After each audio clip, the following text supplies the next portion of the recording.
σημειώνει πως η Ιταλία κήρυξε τον πόλεμο στην Ελλάδα.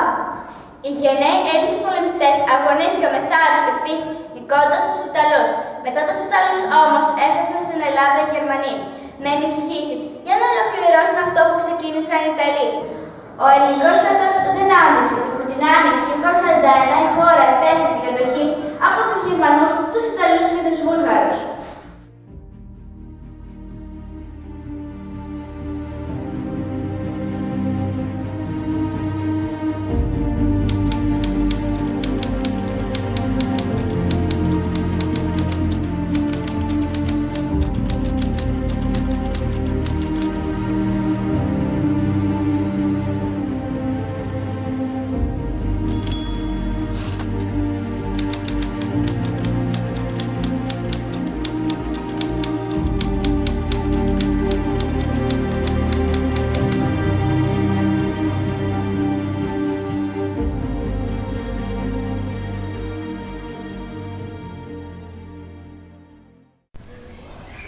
Καθίσαμε για να συγκεντρωθεί όλο το τάγμα.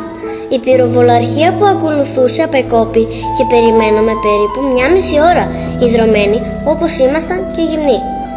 Ξεπαγιάσαμε στο κρύο που ήταν τρομερό. Θα μου μείνει αλυσμόνητο αν δεν πεθάνω. Ετοιμαστήκαμε προς αναχώρηση. Πολάκης, έζητησα το θάνατό μου, διότι είχα εξαντληθεί τελείως από τας ταλαιπωρίας και δεν μου έμεινε πλέον αντοχή απορία. Αμέσως στον ορίζοντα εμφάνισα πολλά σμήνη εχθρικών αεροπλάνων πάνω ίσως γραμμάς μας. Ένας μήνυς τριγύριζε πάνω μας επί 4 ώρες. Είχαμε λυσάξει από την πείνα μας και περιμέναμε πότε να φύγουν για να φάμε. Μας είχαν κουκιάξει μαγειρεμένα. Τέλος, τη μία μετά μεσημβρίας έφυγαν και πήγαμε στο φαγί, σαν λυσασμένοι. Φάγαμε τα κουκιά. Μας εμφάνισε πολύ νόστιμο, διότι είχαμε να φάμε μέρες. Το ψωμί ήταν πολύ λίγο και δεν μας έφτανε. Το βράδυ μας δώσανε μία κονσέρβα στους 2. Το φάγαμε δίχως ψωμί. Από ώρα σε ώρα περιμέναμε το θάνατό μας. Μια γενική απογοήτευση επικρατούσε μέσα μας. Βλέποντας η κατάσταση στην πραγματική, καμιά ελπίδα ζωής δεν μας έμεινε. Οι διαδόσεις οργίαζαν, πια να πιστέψεις. Όλοι μας είχαμε την εντύπωση από διαφόρους πληροφορίας πως στο μέρος αυτό που θα πάμε δεν θα γλιτώσει κανείς μας. Πικρός είναι ο θάνατος υπό τη αυτά συνθήκας. Γλυκιά είναι η ζωή και ο καθής μας θέλει να ζήσει, βλέποντας την ζωή μας κινδυνεύουσα από στιγμή στη στιγμή. 1002 εναστεναγμοί και κατάρες βγαίνουν από τα καρδιάς μας δια τους υπετίους της φαγής και του ολέθρου. Έχουμε παιδιά και γυναίκες. Αυτούς θυμούμεθα και δακρύζουν τα μάτια μας από συγκίνηση. Αχ, πόσο ωραία είναι η ζωή κάτω, και με περιπέτειας και ταλαιπωρίας ωραία αν είναι. Μου ζήτησαν άδεια για να πάνε να βρουν κράνη από σκοτωμένους. Ύστερα από μια ώρα ήσαν φορτωμένοι με κράνη. Πήρα κι εγώ ένα, το έπλυνα καλά και το φόρεσα. Θεέ μου, γλίτωσε τους δούλους σου τους ζωντανούς από την σφαγή. Συγχώρησον τους αμαρτωλούς, διότι ασθένησαν προσέ. Δεν θα τελειώσουν τα βάσανά μας. Μέσα στα χαρακόμματα εγκαταλείφθησαν όπλα, ξύφη, φυσίγγια, σάκοι πυρομαχικών και πολλά άλλα ίδια από στρατιώτες που έχασαν το ηθικό τους. Περί τα 100 εχθρικά αεροπλάνα επετούσαν εκείνη τη στιγμή πάνω μας και βομβάρδιζαν τις γραμμάς μας. Περί τας 3 ώρες συνέχισαν το καταστρεπτικό έργο τους. Η γη εσύεται ολόκληρος. Το βράδυ, μόλις ετοιμαστήκαμε να φύγουμε για τα χαρακόμματα, βγήκε ένας δυνατός αέρας και έφερε μέχρι σημών την απέσια μυρωδιά του πτωμάτου. Τη βραδιά εκείνη στα χαρακόμματα, το κρύο και η υγρασία που είχε μας παρέλυσαν όλα τα μέλη του σώματός μας. Ο Θεός να μου λυπηθεί. Εγώ υποφέρω αλλά δεν με πιστεύουν. Οι δυνάμεις μου ακόπασαν τελείως. Δεν έχω αντοχή άλλη να βαδίζω και πονάω τρομερά. Πρέπει να πεθάνεις και τότε θα πιστέψουν πως ήσουν άρρωστος. Αυτά έχει ο στρατός. Ανεβήκαμε το ταμόρι. Εις μίαν στενόπων είδαμε ένα στρατιώτη πεθαμένο, τελείως γυμνό, εκ των θέαμ. Οικετεύω την Παναγιά μας, όλους τους αγγέλους, να μου διαφυλάξουν από κάθε κακό, να γυρίσω σως στο σπίτι μου, στα παιδάκια. Αυτή είναι η μόνη σκέψη μου και πάλι λέγω η ζωή είναι γλυκιά.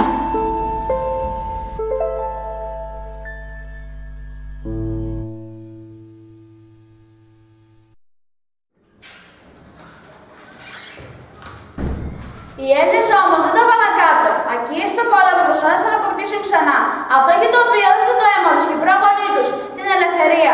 Χειμώνος, λίγο στα 72, βρισκόμαστε σε ένα χωριό της Μακεδονίας που βρίσκεται υπό την κατοχή των Βουλγάρων. 4 Έλληνες αντάρτες κατέβηκαν από το βουνό οι προμήθειες και στον δρόμο του γυρισμού συναντοποιούν πως κοντά τους βρίσκονται Βούλγαροι στρατιώτες.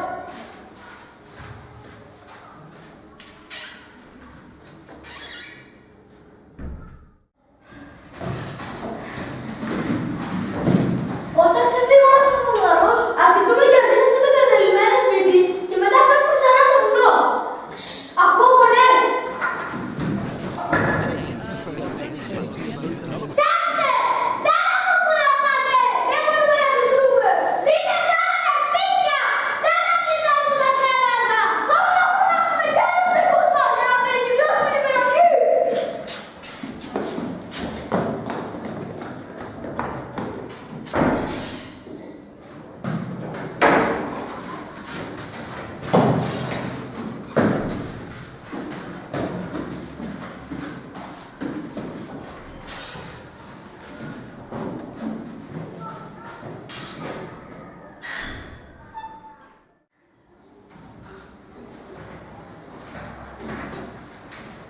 Οι φορές τους ξεμακραίνουν. Θα ρίξω μια ματιά από το παράθυρο για να σιγουρευτούμε.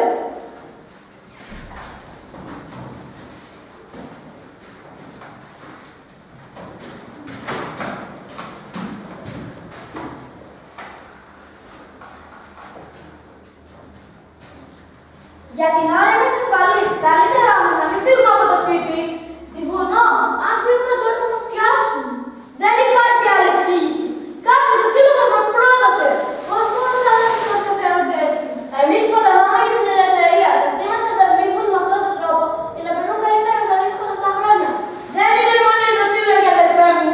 Οι Βούλγαροι είναι αδίστακτοι. Βασανίζουν μάνες μπροστά στα παιδιά για λίγες πληροφορίες. Ακόμα και ο παπάς τους έμαθαν ότι είναι κατάσκοπος. Πρέπει να πάρουμε εκδίκηση όλα αυτά.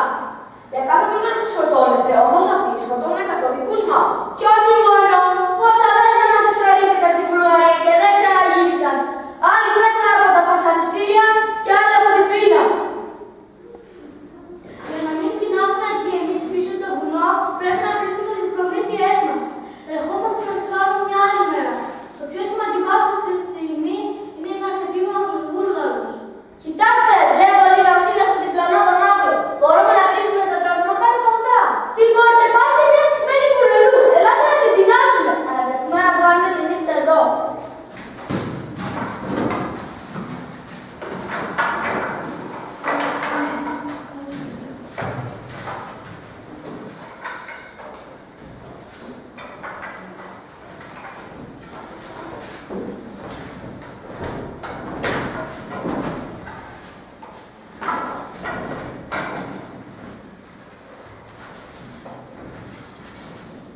Τι να το κάνουμε!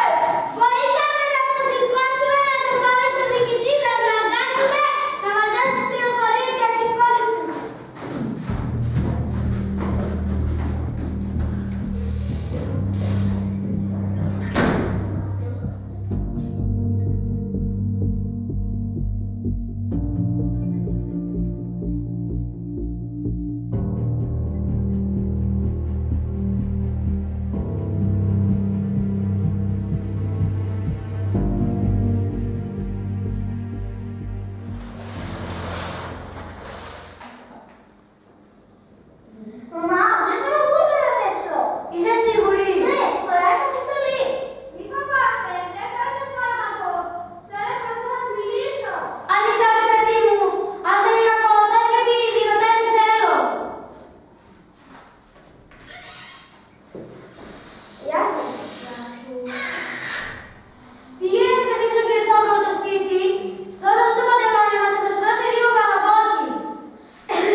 Τα χρόνια πέρασαν. Άλλος ένας πόλεμος τελείωσε, αφήνοντας πίσω του αμέτρητο πόνο και δυστυχία. Κάποιες πληγές δεν γιατρεύτηκαν ποτέ. Κάποιοι τραυματίστηκαν, κάποιοι πέθαναν και κάποιοι χάθηκαν. Αδελφό σκότωσε αδελφό, γυναίκες έχασαν άντρες και παιδιά έμεναν ορφανά. Η Φωτεινή με χάρισε μαζί με τον πούλιο στρατιώτη και σήμερα είναι 15 χρονών. Έχει τα γενέθλιά της και θα δώσει στις πατέρες της μια μεγάλη έκπληξη.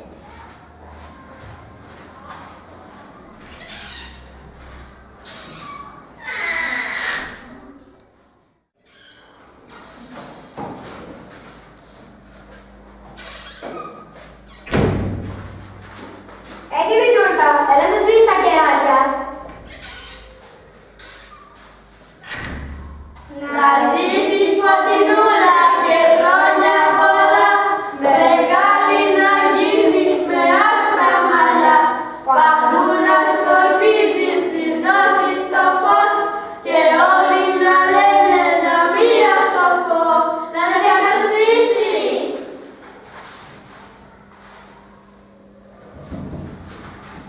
Σήμερα θα έχω μια ξεχωριστή έκπληξη. Ήθελα να σκεφτεί και κάποιος άλλος θα το πει. Ποιος? Θυμάσαι ποιος είναι αυτός? Σου πιστεύω, πατέρα. Κάπως σχετικός θα το βρω. Πώς μεγάλωσες έτσι, μου έλειψες τόσο. Εμένα μου έλειψε. Δεν θα σε ξαναδίσω ποτέ, θα με πάω. Νόμιζα ότι μετά τη μαμά θα έχεις πεθάνει κι εσύ. Με πιάσα στην κατοχή και με πήγα στην Βουλγαρία για καταναγκαστικά έργα. Μόλις τελείωσε αυτός ο πόλεμος, γύρισα στην Ελλάδα και πολέμησα στον εμφύλιο. Τόσοι πόλεμοι, τόσο αίμα, μα αυτό που με πόνεσε περισσότερο ήταν πως διαλύθηκε η οικογένειά μας. Σε ευχαριστώ που φρόντισες το παιδί μου που απέκτησε έναν ακόμα πατέρα όλα αυτά τα χρόνια.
Λοιπόν, μόλις πάω να στρίψω στη γωνία, να ένας Βούλγαρος της αγωνομίας με τα μαύρα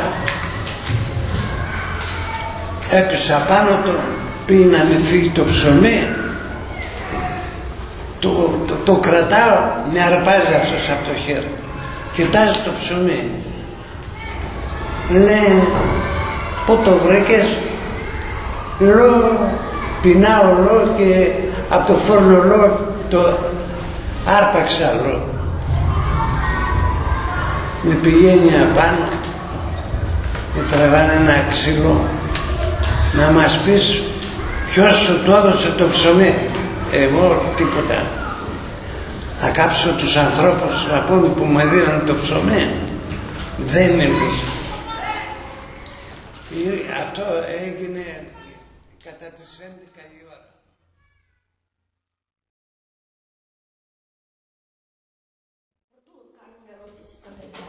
Όχι, αυτό είναι ερώτηση για το σιτάρι. Εδώ έχουμε ερώτηση. Ήταν εδώ η κοινότητα και από κάτω ήταν καφενείο. Τι καθόταν πάνω κάτω. Εμείς δεν είχαμε αμύγδαλα και είχε το μυρτόφυτο. Αυτοί μαζεύαν από το μυρτόφυτο τα αμύγδαλα, τα φέραν εδώ να τα σπάσουμε εμείς, αλλά να μην σπάσει ούτε ένα.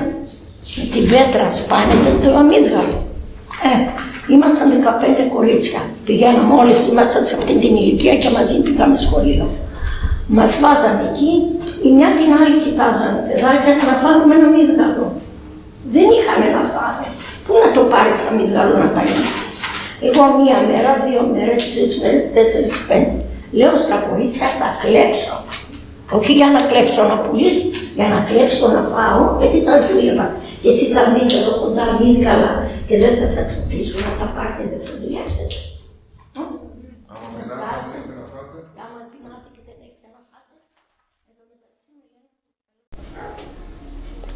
Φύσαει κόντρα σ' όλα και ρηγή, τα αγραπετούμενα δεν βρίσκουν πηγή. Δεν αντέχω της βολής της η γη, κι έδαμ το τόπο που έζησα αντιφυγή. Ρίχνω αλάτι στη βαθιά τους πληγή, τάζομαι πρόσφυγας και σε καλό να μου βγει. Φύσαει κόντρα, φύσαει κόντρα, φύσαει κόντρα και σε καλό να μου βγει.